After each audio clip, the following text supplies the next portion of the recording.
Certify చేసి ఈ machine ద్వారా మిమ్మల్ని సేవా పొలంలోనికి మరింత ధైర్యంగా, నిజమే నవీ డేస్ ఇప్పుడున్న రోజుల్లో ఖచ్చితంగా మనకంటూ ఒక సర్టిఫికేట్ కావాలి.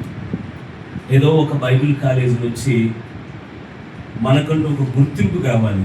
ఇవాంజలిస్ట్గా కానీ పాస్టర్గా కానీ మనం ఒక గుర్తింపు నియామక పత్రం లేకుండా వెళితే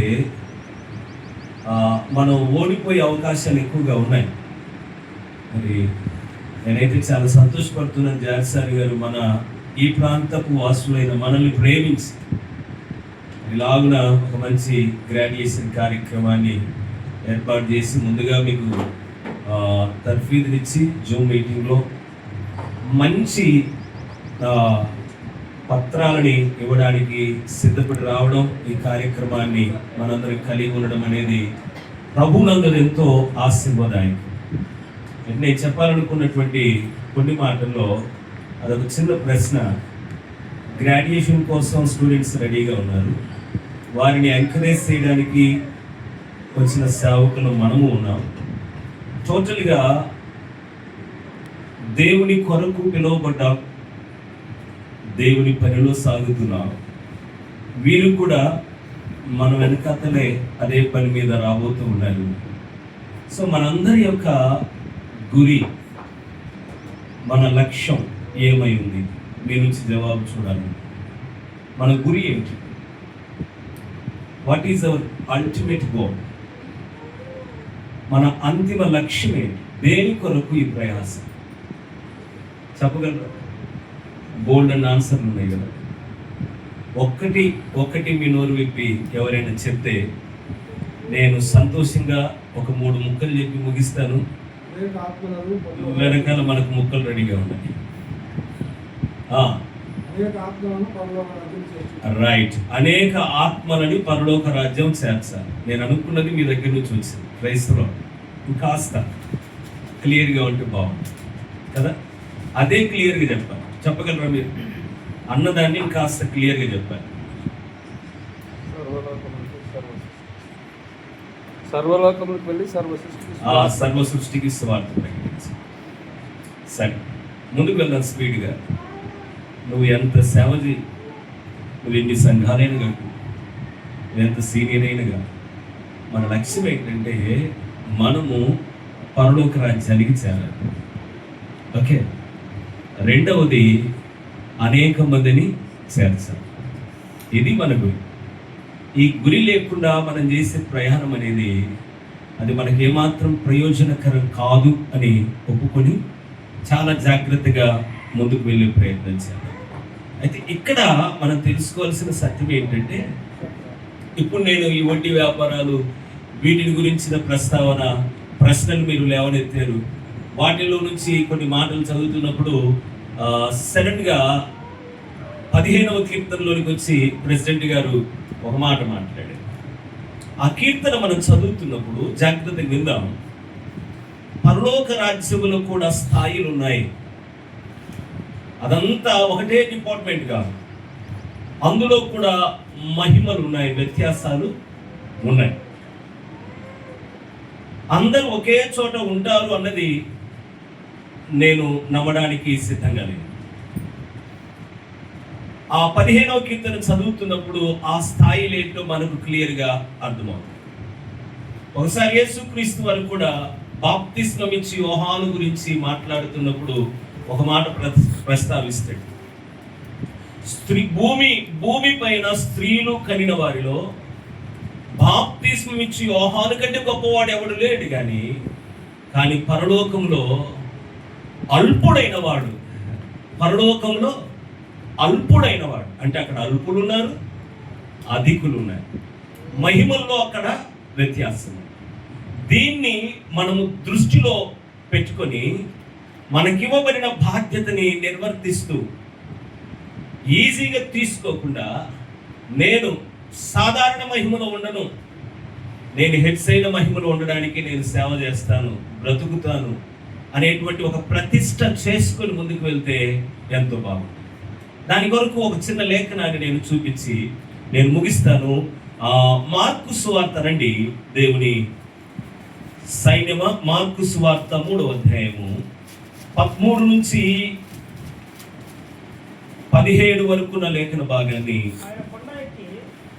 ఒకసారి చూద్దాం. మార్కు సువార్త, అందరు తెరవాలి దయచేసి, మీ దగ్గర బైబిల్ ఉన్నవారు అందరు తెరవండి. మార్కు సువార్త 3వ అధ్యాయము 13, 14, 15, 16, 17. నేను ఒక వచనం చదువుతాను, మీ అందరూ ఒక వచనం చదవాలి. చూద్దాం. ఆయన కొండ ఎక్కి తనకిష్టమైన వారిని పిలువగా వారు ఆయన వద్దకు వచ్చిరి. నెక్స్ట్. All right. అధికారం గలవారే సువార్త ప్రకటించుటకు వారిని పంపవలనని ఆయన 12 మందిని నియమించారు. నెక్స్ట్. నేనే చదవాలి. కొంచెం సేపు. చదువు.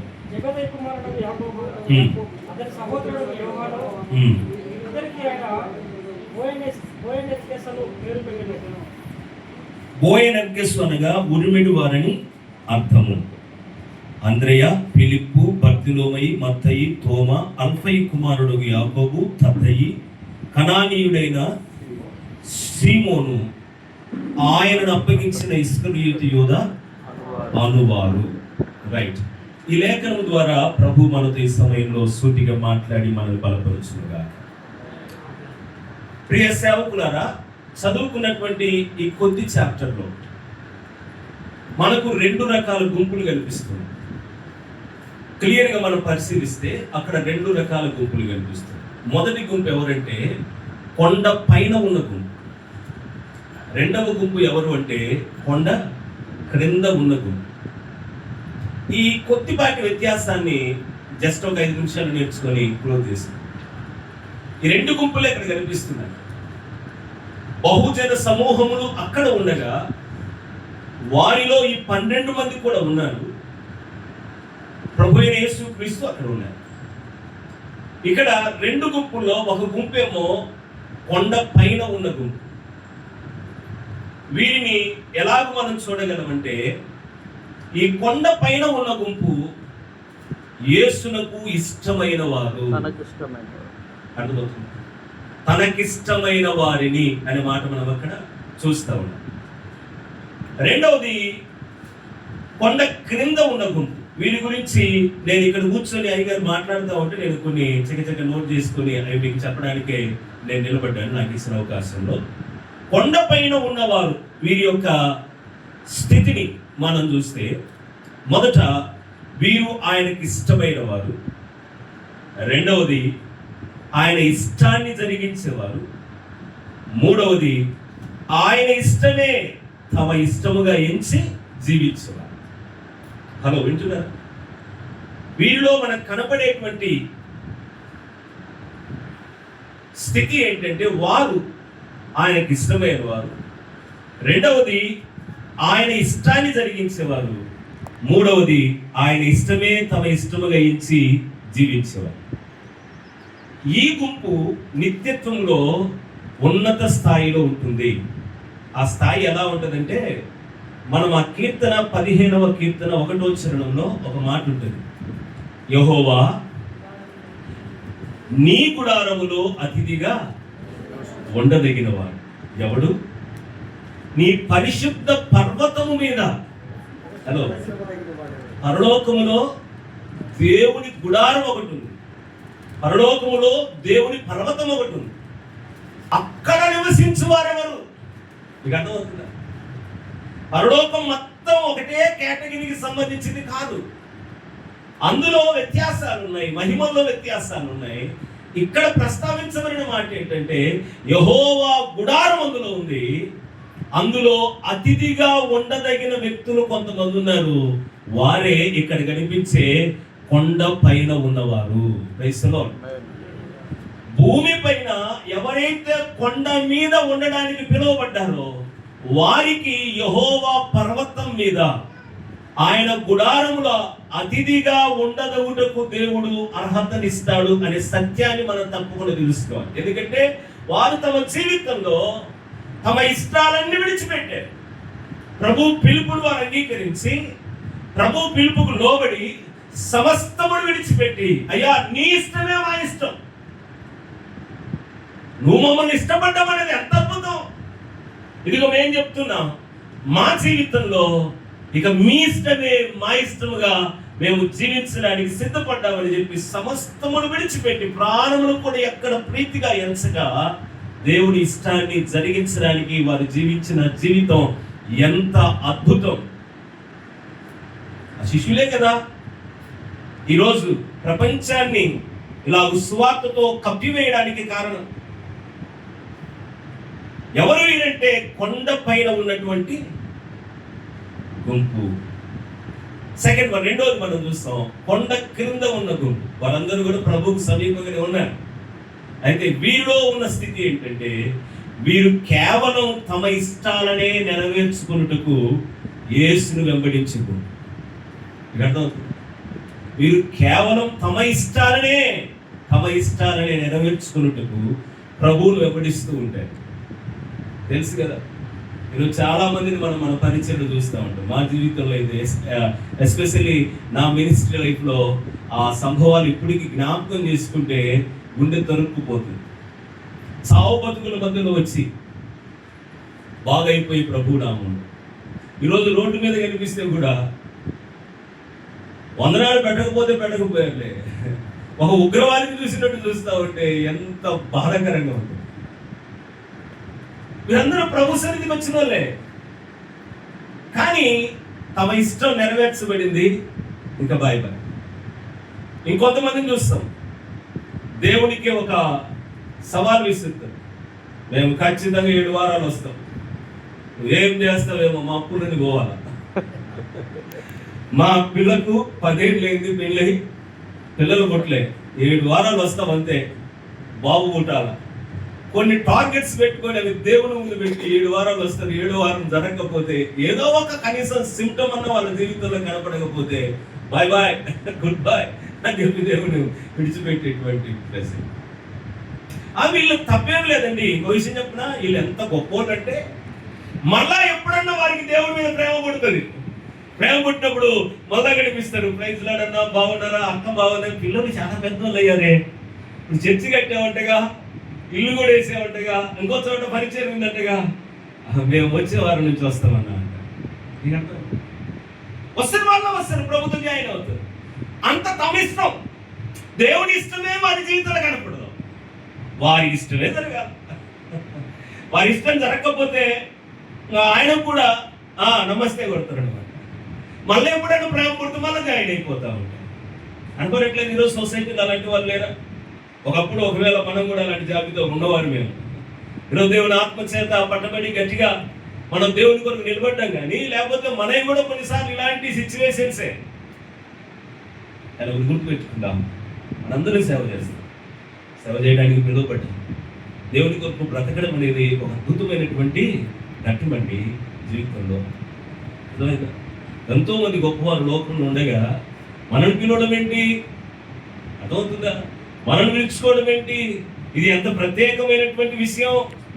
దీన్ని దృష్టిలో పెట్టుకొని మనం కొండ పైన ఉన్న గుంపులోనికి చేరాలే కానీ కొండ క్రింద ఉన్న గుంపుకు చెందిన వారికి మనం ఉండడానికి వీల్లేదు. ఉంటే ఉండరు, వాళ్ళు ఉండని వారందరికీ కూడా పరలోకం ఉంది, కానీ వారు సాధారణమైన మహిమలో ఉంటారు. కానీ నీవు నేను ఏదో పరలోకానికి చేరడానికి ఈ సేవ చేయకూడదు.